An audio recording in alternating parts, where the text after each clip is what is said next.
오늘 뉴스룸의 물음은 세계 최고의 부자가 한국에 온 이유를 짚어보겠습니다. 바로 빈살만 사우디아라비아 왕세자 얘긴데요. 개인적으로 세계 최고 부자이면서 중동의 오일머니를 움직일 막강한 권력도 가진 인물이죠. 그러면서 또 초강대국 미국과는 앙숙인 좀 특이한 인물입니다. 그런데 이런 빈살만 왕세자가 G20 정상회담 참석 직후 택한 방문국이 미국의 우방인 한국이다 보니 다양한 해석이 나오는데요. 일단 한남동 공관을 처음으로 공개한 대통령부터 줄줄이 총출동한 재계 총수까지 빈살만 방안에 바빴던 하루부터 보시고 집중 분석해 보겠습니다. 이상화 기자입니다. 서울 마포 S-오일 사옥에 빈살만 왕세자 얼굴이 담긴 커다란 사진이 걸렸습니다. 모든 걸 다 할 수 있다는 뜻의 별명 미스터 에브리싱을 가진 빈살만은 도착 순간부터 국빈급 예우를 받았습니다. 전용기를 타고 경기도 성남 서울공항으로 오늘 새벽 0시 30분에 들어왔는데 한덕수 국무총리가 직접 마중을 나갔습니다. 왕세자는 10여 대의 차량에 둘러싸인 채 숙소인 서울 소공동 롯데호텔로 갔습니다.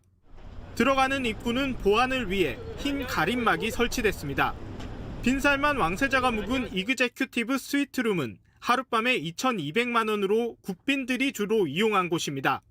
미리 와 있던 인력을 포함한 왕세자 측 수행원을 위해 2주 동안 롯데호텔 객실 400여 개를 통째로 빌린 걸로 알려졌습니다.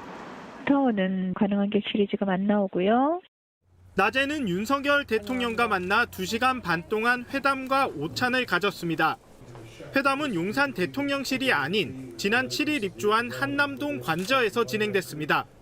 관저 입주 후 초청한 첫 외부 인물입니다. 중동 제1위의 교역 파트너이자 해외 건설 파트너 국가로서 우리 경제와 에너지 안보의 핵심 동반자입니다. 오후엔 롯데호텔로 돌아와 재계 총수들을 한꺼번에 만났습니다. 이재용 삼성 회장, 최태원 SK그룹 회장, 정의성 현대차그룹 회장을 비롯한 주요 기업 총수 8명이 한자리에 모여 빈살만 왕세자와 차담회를 가졌습니다. 사우디아라비아의 신도시 프로젝트 네옴시티 투자를 놓고 얘기를 나눈 걸로 보입니다. 차담회 이후 빈살만 왕세자는 오늘 밤 또는 내일 새벽 한국을 떠날 걸로 알려졌습니다. JTBC 이상화입니다. 네, 그럼 빈살만 왕세자가 도대체 누구기에 초국빈 대접에 나선 건지 취재기자와 알아보겠습니다. 김도훈 기자가 스튜디오에 나와 있습니다. 그런데요, 김 기자, 제가 궁금한 게 보통 세계 최고 부자 하면 만수르 아니었습니까? 아닙니다. 그동안 중동 부자의 대명사로 알려진 세이크 만수르, 아랍에미리트 부총리인데요. 재산이 수백조 원 규모로 추정됩니다. 뭐 화면에 나오네요. 네, 그렇습니다. 근데 하지만 빈살만 왕세자가 훨씬 많다는 거죠? 그렇습니다. 빈살만 왕세자 재산은 우리 돈으로 추정컨대 2,800조 원이 넘는 것으로 추정이 됩니다. 만수르보다 10배는 넘는다, 이런 얘기까지 나옵니다. 빈살만이 이끄는 사우디 왕실은 사우디 국영 석유기업 아람코의 대주주기도 한데요. 애플과 전 세계 시가총액 1, 2위를 다투고 있습니다. 개인 재산이 2,800조 원이라는 거죠. 어쨌든 알겠습니다. 최고 부자인데다가 사우디아라비아의 왕세자, 권력까지도 최고네요.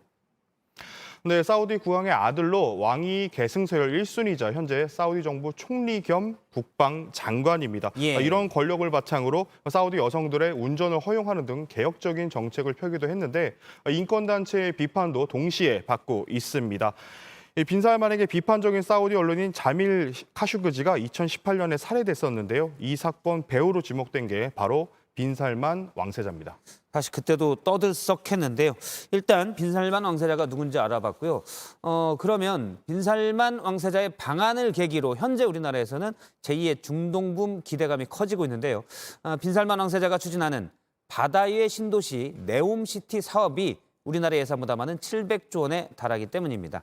우리 기업들이 이미 20개가 넘는 투자 협약을 맺었는데요. 이 소식은 장서윤 기자입니다.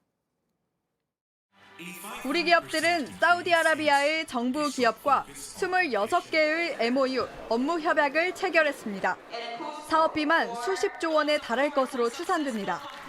대부분의 협약은 빈살만 왕세자가 추진하고 있는 친환경 미래도시 네옴시티를 건설하는 사업입니다.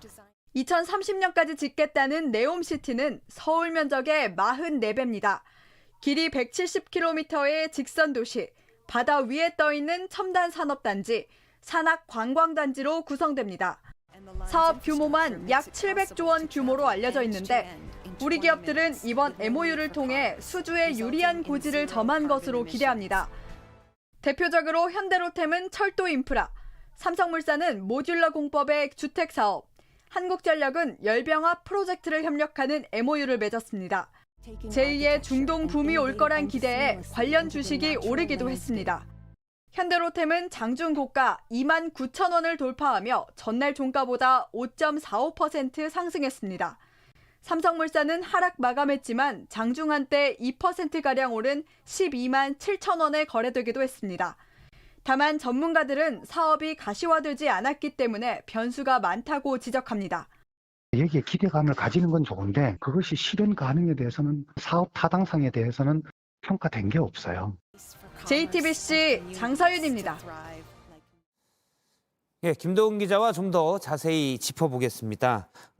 빈살만 왕세자가 우리나라에 온 시점이 조금 묘합니다. 우리나라는 미국과 가장 가까운 우방이지 않습니까? 그런데 빈살만 왕세자는 앞에 김 기자가 얘기했던 몇 가지 사건 때문에 미국과 사이가 안 좋잖아요. 그렇습니다. 빈살만 왕세자 최근 인도네시아에 열린 주요 20개국 G20 정상회의에 참석한 직후 곧바로 우리나라에 왔습니다. G20에서 미국 바이든 대통령이 만나주지 않을 정도로 사이가 나쁩니다. 아예 발리로 가는 비행기에서 미국 백악관 국가안보보좌관이 바이든 대통령은 이번에 빈살만 왕세자와 만날 계획이 없다 이렇게 선을 그었을 정도입니다. 이유가 있습니다. 지난 7월 기름값이 치솟자 바이든 대통령이 직접 사우디로 날아갔습니다. 이 빈살만 왕세자에게 석유 생산 좀 늘려달라 이렇게 요청을 했는데 들어주기는커녕 빈살만 왕세자는 오히려 석유 생산을 줄였습니다. 이 중간 선거를 앞둔 바이든 대통령 입장에선 한 방 먹은 셈이어서 그렇지 않아도 카슈크지 살해 사건으로 껄끄러운 관계가 더 틀어지게 됐습니다. 원래 이제 중동에선 사우디아라비아가 미국과 가깝다로 알려져 있었는데 카슈크지 살해 사건 이후에 좀 멀어지고 있죠. 그런데 미국과 우방인 우리나라를 찾은 이유는 구체적으로 뭐라고 봐야 될까요?